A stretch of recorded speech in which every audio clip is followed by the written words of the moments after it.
Milliardaire se fait passer pour un pauvre lors d'un premier rendez-vous, et ce que fait la médecin choque tout le restaurant. Léa s'était promis que ce serait la dernière fois qu'elle acceptait un rendez-vous organisé à la dernière minute, programmé par message au milieu de la nuit, avec un homme qu'elle ne connaissait presque pas. Mais Chloé avait un don avec les mots qui relevaient presque du surnaturel, et quand son ami disait « Fais-moi confiance, Lily, celui-ci est différent », Léa finissait toujours par céder. Différent. Elle avait retourné ce mot dans sa tête en garant sa voiture au coin d'une rue et en commençant à marcher vers le restaurant. Différent comme les autres l'avaient aussi été au début. Différent comme Thomas qui semblait si mature jusqu'à ce qu'il débarque à sa fête d'anniversaire au bras de sa petite amie qu'il avait oublié de mentionner. Différent comme Antoine qui l'avait courtisé pendant 3 mois avant de révéler que ce qu'il voulait vraiment c'était une infirmière disponible pour s'occuper de sa mère. Le restaurant se trouvait dans une rue bien entretenue, dans le 16e arrondissement. Des nappes blanches sur toutes les tables, des bougies basses, ce silence élégant qui semble répéter. Léa connaissait l'endroit de vue, elle était passée devant de nombreuses fois, mais n'y était jamais entrée. Ce n'était pas le genre d'endroit qu'elle fréquentait seule. Elle arriva ponctuellement à 8 heures. Elle demanda la réservation au nom de Nicolas Beaumont et le maître d'hôtel, un homme d'une 60aine d'années, les cheveux gris soigneusement peignés, l'expression sérieuse, comme si le monde dépendait de la position des couverts, la conduisit jusqu'à une table près de la fenêtre. Léa s'assit, posa la blouse blanche qu'elle portait encore au bras sur le dossier de sa chaise et commanda une eau en attendant. Elle attendit 5 minutes, 10, 15. Elle commençait à se dire qu'elle se faisait poser un lapin quand elle entendit un remue-ménage venant de l'entrée. La voix du maître d'hôtel, habituellement discrète et maîtrisée, était légèrement altérée. Léa se retourna avec discrétion et vit, sur le seuil de la porte vitrée du restaurant, une scène qui ne cadrait pas du tout avec ce qui l'entourait. Un homme se tenait à l'entrée, les cheveux sombres et en bataille, comme s'il avait oublié ce qu'était un peigne depuis quelques jours. La barbe naissante, des yeux vifs et sombres, qui observaient tout avec une curiosité presque enfantine. Il portait un t-shirt usé, de ceux qui sont passés tant de fois à la machine que la couleur n'a plus de nom précis, et un pantalon simple avec une tache de boue au mollet. Il avait sur les lèvres un sourire légèrement de travers, cette expression qui apparaît chez ceux qui ont l'habitude d'être les seuls à trouver quelque chose drôle. Le maître d'hôtel avait la main levée, dans un geste qui disait clairement que cet homme ne pouvait pas entrer. Léa sentit son estomac se serrer. Cet homme était Nicolas Beaumont? Elle resta figée une seconde, observant. L'homme n'avait pas l'air embarrassé. Il n'avait pas honte, il n'était pas nerveux. Il souriait au maître d'hôtel comme si la conversation était la chose la plus amusante qui lui fût arrivée de toute la journée. C'est à ce moment-là que quelque chose en Léa se mit en mouvement. Elle se leva de sa chaise, prit sa blouse et marcha vers l'entrée. Écoutez, je ne saurais pas décrire exactement ce qui lui passa par la tête à cet instant. Mais je pense que quiconque a déjà ressenti ce que c'est que d'être jugé sur son apparence dans un lieu public comprend ce qu'elle ressentait pour cet inconnu. « Monsieur Gilbert », dit-elle d'une voix calme, s'adressant au maître d'hôtel par le nom qu'elle avait lu sur le petit badge de sa veste. « Ce monsieur est mon invité. » L'homme aux cheveux en bataille tourna les yeux vers elle. Le sourire de travers s'élargit un peu plus. « Bonsoir, dit-il. »« Léa ? Nicolas ?» répondit-elle. « Lui-même. » Il y avait 2 ou 3 tables près de l'entrée qui les regardaient à ce moment-là. Léa sentit le poids de ses regards dans son dos lorsqu'elle fit le geste le plus simple du monde. Elle tendit la main vers lui, le salua et dit au maître d'hôtel qu'ils pouvaient aller à leur table. Monsieur Gilbert fit un pas de côté avec une expression qui tentait de cacher ce qu'il ressentait, mais sans y parvenir tout à fait. Ils s'assirent. Le silence des premières secondes était de ce genre étrange qui peut basculer dans n'importe quelle direction. « Vous êtes venu en blouse, dit-il, en regardant le manteau blanc posé sur le dossier de la chaise. Je suis venu directement de garde. Pas eu le temps de me changer. Moi, je suis venu avec un t-shirt sale. Je l'ai remarqué, dit Léa avec une pointe d'ironie dans la voix, mais sans aucune méchanceté. Vous aussi, vous êtes venu directement de quelque part? Nicolas regarda l'assiette vide devant lui un instant. Quelque chose comme ça. Elle n'insista pas. Elle avait appris au fil des années, en dehors comme à l'intérieur du cabinet médical, que forcer une réponse ne sert à rien. Les gens parlent quand ils sont prêts. Le menu arriva.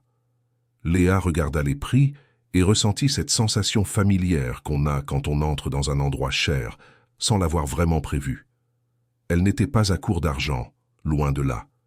Mais il y avait quelque chose dans l'air qui commençait à lui faire se demander s'il lui l'était. « Vous pouvez choisir ce que vous voulez », dit-il, comme s'il avait lu dans ses pensées. « Et vous ?»« Je prendrai ce que vous prendrez. » Léa baissa le menu un instant et le regarda. Il semblait bien trop à l'aise pour quelqu'un qui n'avait pas l'air d'avoir les moyens d'être dans cet endroit. Pas de nervosité, pas de tension. Juste ce calme étrange, presque provocateur. « Je peux vous poser une question directe ?» dit-elle. « Je préfère les directs aux indirects, » répondit-il. « Vous avez les moyens de payer ce dîner ?» La question était dure, elle le savait, mais Léa était médecin depuis 12 ans, et un médecin apprend vite que parfois, la question qui dérange est nécessaire. Nicolas ne s'y pas. Il resta à la regarder pendant 2 secondes, puis laissa échapper ce rire bref, presque incrédule, de quelqu'un qui ne s'y attendait vraiment pas. « Oui, » dit-il. « Je peux. » « Très bien, alors. » Et c'est ainsi, d'une façon complètement hors du script de tout premier rendez-vous, qu'ils commencèrent à vraiment parler. Chers auditeurs, si vous appréciez l'histoire, n'hésitez pas à laisser un like et surtout à vous abonner à la chaîne. Ça nous aide énormément, nous qui débutons. Maintenant, je continue. Nicolas, Léa le découvrit au fil de la conversation, venait d'un village en Provence.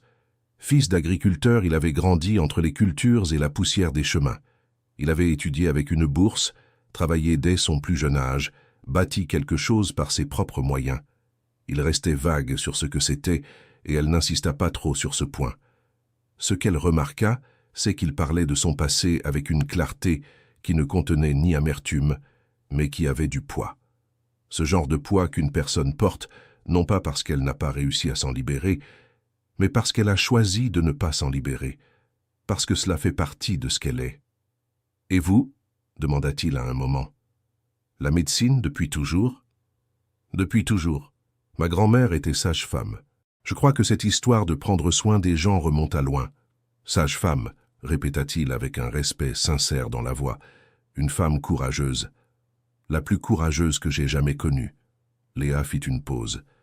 Elle disait que chaque enfant qui naissait entre ses mains était une nouvelle histoire dans le monde. J'ai grandi en voulant faire partie de ces histoires, d'une manière ou d'une autre. Nicolas resta silencieux un moment, la regardant avec cette attention totale. Pas le genre d'attention performative de celui qui veut paraître intéressé. C'était autre chose. C'était le regard de quelqu'un qui écoute vraiment. La nourriture arriva.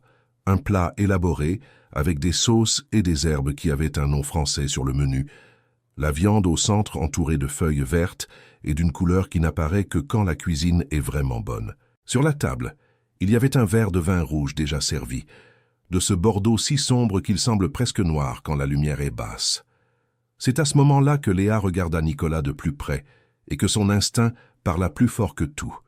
Il mangeait trop vite, pas de façon anxieuse ou mal polie, mais de cette façon bien particulière de quelqu'un qui a vraiment faim, une faim qui ne date pas de maintenant, qui remonte à quelques heures au moins.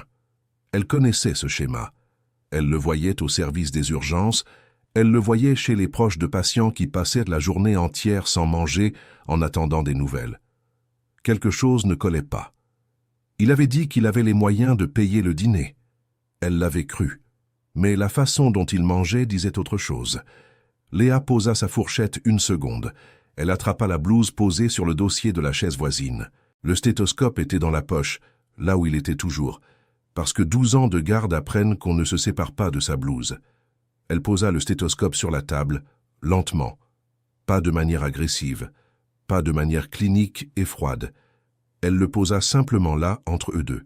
« Laisse-moi te demander quelque chose », dit-elle d'une voix basse mais ferme. « Ça fait combien de temps que tu ne manges pas correctement ?» Le silence qui tomba sur leur table était différent de tous les autres silences de cette soirée. Nicolas arrêta de manger.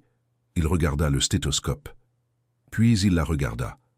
À la table voisine, une femme aux boucles d'oreilles en perles avait interrompu sa conversation. Derrière eux, un couple plus jeune regardait avec cette expression de ceux qui ne savent pas s'ils doivent de faire semblant de n'avoir rien vu. Plus loin, au fond de la salle, quelqu'un murmura quelque chose et quelqu'un d'autre se retourna pour voir de quoi il s'agissait. Le maître d'hôtel, monsieur Gilbert, qui ne les avait pas quittés des yeux depuis leur entrée, commença à s'approcher à pas silencieux. Mais Léa ne regardait personne d'autre. Elle ne regardait que Nicolas.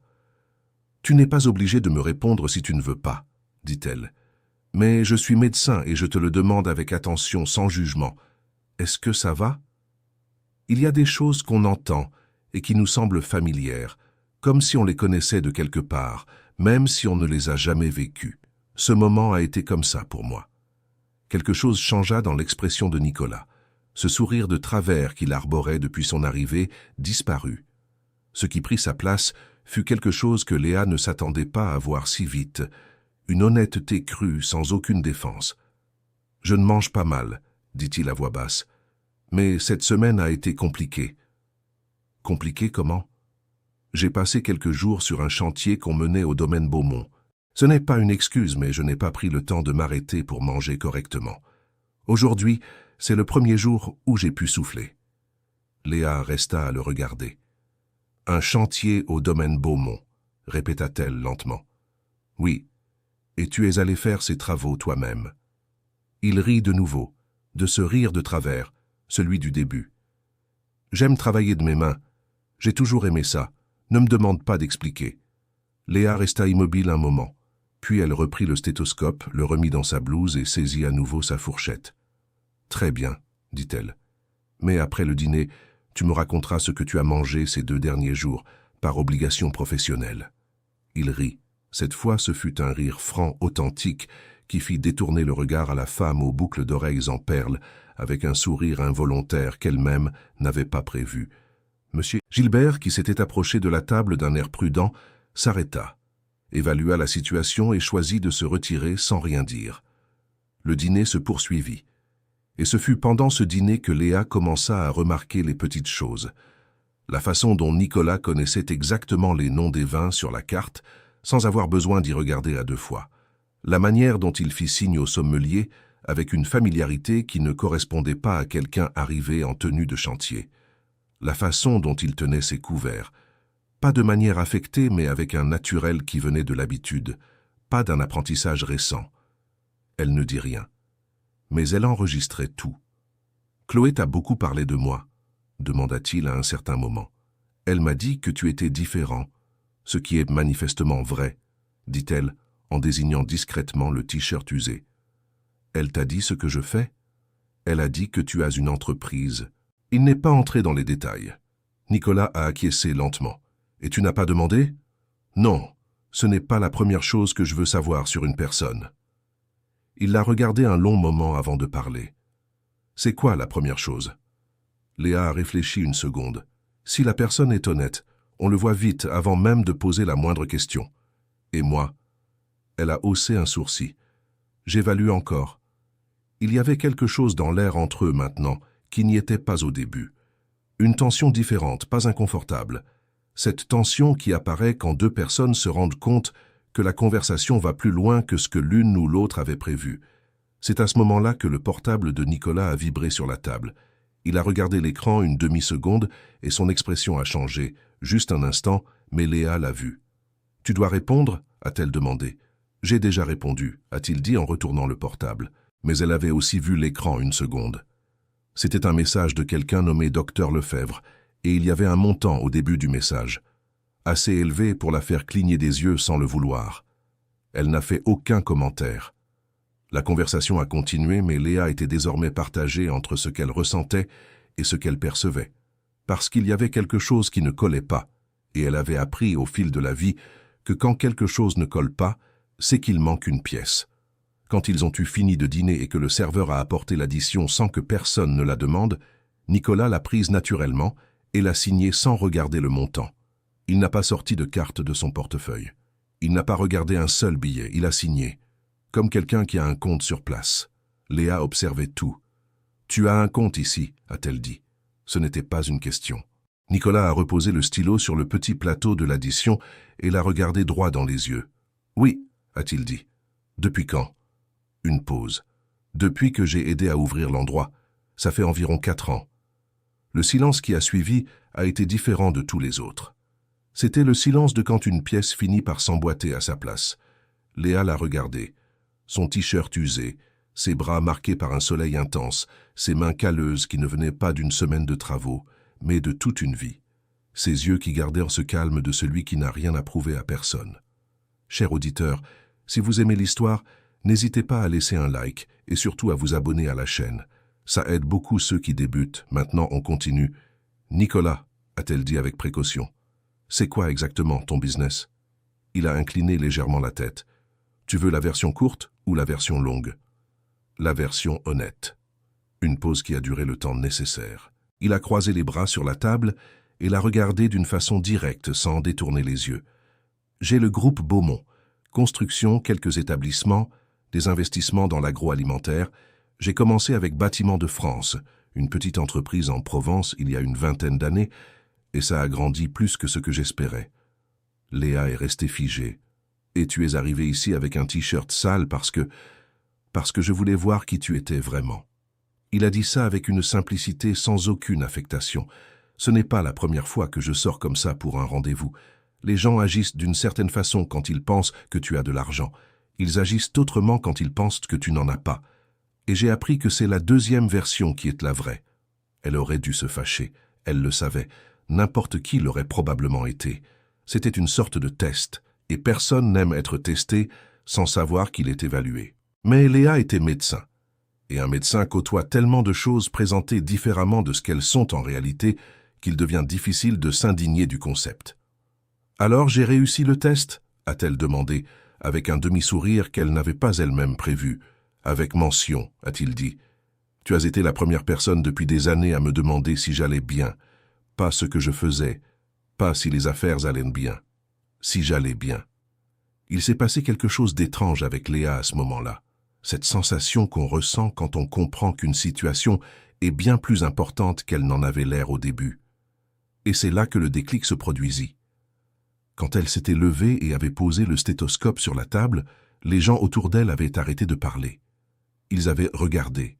Ils étaient restés curieux, mal à l'aise, surpris. Pas à cause du stéthoscope en soi, mais à cause du geste dans son ensemble. Une médecin en blouse blanche dans un restaurant chic, s'inquiétant à voix haute pour un homme mal habillé assis en face d'elle. Comme si c'était quelque chose d'étrange à faire. Ce qui était étrange, ce n'était pas ça. Ce qui était étrange, c'était le monde qui trouvait ça étrange. Monsieur Gilbert s'approcha de la table avec une expression qui avait complètement changé depuis le début de la soirée. Il n'y avait plus aucune raideur sur son visage. Il y avait un respect silencieux, du genre qui n'a pas besoin d'être annoncé. « Monsieur Nicolas voudra-t-il son dessert habituel ?» demanda-t-il. Nicolas regarda Léa, un sourcil levé, sans un mot. « Je veux bien, dit-elle. » Ils restèrent encore 1h30 à cette table. Le dessert arriva, un millefeuille à la vanille qui comptait parmi les meilleures choses que Léa avait goûtées de sa vie. Ils parlèrent de la grand-mère sage-femme, du domaine Beaumont en cours de rénovation, des choses que Nicolas faisait encore de ses propres mains parce que l'argent ne lui en avait pas ôté le plaisir. Il parla de son père, agriculteur, qui traitait tout le monde du même œil, du voisin riche au saisonnier, avec cette égalité qui ne s'apprend pas et qu'on a de naissance ou qu'on n'a pas. Léa raconta sa garde de la semaine, un enfant de 7 ans qui était arrivé au milieu de la nuit avec une très forte fièvre et qui était ressorti 2 jours plus tard en courant dans le couloir de l'hôpital Saint-Louis avec un dessin fait pour elle sur une feuille de cahier. Nicolas l'écouta du début à la fin sans l'interrompre, et quand elle eut terminé, il dit « Ce n'est pas une question de métier. Tu le fais parce que c'est qui tu es. » Elle resta silencieuse un moment. « Toi aussi, dit-elle ensuite, la rénovation de tes propres mains, arrivé en t-shirt sale, le test. Tu aurais pu être quelqu'un d'autre. Tu as choisi de ne pas l'être. » Il ne répondit pas immédiatement. Il regarda par la fenêtre. Dehors, la rue était animée. Les gens passaient vite, sans rien savoir de ce qui se passait à l'intérieur de ce restaurant. Mon père, dit-il lentement, était un homme de peu. Mais il avait une chose que je n'ai jamais vue chez personne qui possédait beaucoup. Il regardait tout le monde de la même façon. J'ai grandi en essayant d'apprendre ça. Léa acquiesça lentement. J'ai beaucoup appris, dit-elle. Mais j'apprends encore. Moi aussi, répondit-il. Quand ils sortirent de l'assiette d'argent, la ville, dehors, avait cet air de nuit qui avançait sans s'être encore tout à fait installé. Ils restèrent un moment debout sur le trottoir, sans la hâte de ceux qui savent déjà ce qui va se passer ensuite. « Je peux te demander quelque chose ?» demanda Nicolas. « Vas-y. » Si tu avais su dès le début qui j'étais, est-ce que tu aurais agi différemment? Léa réfléchit vraiment avant de répondre. Elle ne donna pas une belle réponse sur le champ. Elle resta immobile, regarda la rue une seconde, puis le regarda. « Je ne sais pas, » dit-elle honnêtement. « Je pense que j'aurais été plus sur la défensive. Peut-être que j'aurais essayé d'être une version plus présentable de moi-même. » Une courte pause. « C'est exactement pour ça que tu fais ça, non ?» Il acquiesça. « Exactement pour ça. » Elle rajusta sa blouse sur son bras et sourit. Un petit sourire vrai de ceux qui n'ont pas besoin de beaucoup de place pour en dire long. « La prochaine fois, dit-elle, tu pourras venir en t-shirt propre. Je sais déjà qui tu es. »« La prochaine fois, répéta-t-il, son sourire en coin revenu. Et il y avait dans ce « la prochaine fois » une certitude tranquille qui n'avait besoin de rien d'autre pour exister. Ils se dirent au revoir, sur ce trottoir. Dans ce restaurant, dans les semaines qui suivirent, Monsieur Gilbert raconterait à quiconque voudrait l'entendre l'histoire de la médecin qui posa son stéthoscope sur la table au milieu du dîner. Pas comme une histoire drôle, comme une histoire qu'il avait trouvée, sans bien comprendre pourquoi, très belle. La femme aux boucles d'oreilles en perles qui se trouvait à la table voisine ce soir-là était rentrée chez elle et l'avait racontée à son mari. Le mari l'avait racontée à un collègue. C'est ainsi que certaines histoires cheminent, de personne en personne, gagnant un peu plus de couleur à chaque fois. Léa et Nicolas se retrouvèrent la semaine suivante. Elle était en tenue normale, sans blouse. Lui portait une chemise, simple encore, mais propre. Ils allèrent dans un endroit bien plus modeste que le restaurant de la première fois, dans un quartier tranquille, un endroit que Nicolas fréquentait depuis ses 20 et quelques années, et où, disait-il, les chaises en plastique lui allaient mieux que les nappes blanches. Léa convint que les chaises en plastique lui allaient des mieux à elle aussi. Au fil des mois qui suivirent, elle découvrit les strates de sa personnalité comme elle aimait découvrir toute chose. Lentement, sans se presser, sans forcer. Elle fit la connaissance de Madame Simone, la cuisinière qui travaillait avec sa famille depuis 30 ans et qui l'appelait encore le petit Nicolas avec une tendresse qui le faisait hausser les épaules d'une gêne agréable. Elle découvrit le domaine Beaumont en rénovation, qui était, comprit-elle, un domaine de taille considérable que Nicolas transformait en espace de convalescence pour les travailleurs agricoles ayant des problèmes de santé. Quand elle l'apprit, elle resta silencieuse un long moment. « C'est pour ça que tu faisais les travaux toi-même, » dit-elle. « Je veux savoir ce dont le lieu a besoin. Je ne peux pas le savoir de loin. » Léa resta à le regarder. Elle pensa à sa grand-mère sage-femme, aux mains calleuses de Nicolas, aux enfants courant dans les couloirs de l'hôpital Saint-Louis. Parfois, la vie présente quelqu'un d'une manière si inattendue qu'on met du temps à comprendre que c'était exactement la bonne façon. Un samedi du 5e mois, alors qu'il se promenait dans un marché de rue du Marais, Nicolas s'arrêta près d'un étal de fleurs et acheta un brin de mimosa à une dame qui vendait au même endroit depuis plus de 40 ans. Il tendit le brin à Léa sans aucune façon, comme on fait un geste qui fait déjà partie du quotidien. Elle resta un instant à regarder la fleur. « Tu savais, dit-elle, que ma grand-mère avait un mimosa dans son jardin. Elle disait qu'à chaque fois qu'il fleurissait, c'était parce que quelqu'un allait avoir une nouvelle histoire. » Nicolas resta silencieux. Puis il dit « Alors, qu'il fleurisse abondamment. » Et Léa mit ce brin dans un verre d'eau sur le plan de travail de la cuisine, et elle resta à le regarder pendant 3 jours d'affilée, chaque fois qu'elle passait par là le matin, avant sa garde. Un après-midi, alors que l'hiver approchait, Léa était au cabinet médical en retard sur toutes ses consultations parce qu'une patiente de 82 ans était arrivée sans rendez-vous, en pleurs, disant qu'elle n'avait nulle part où aller.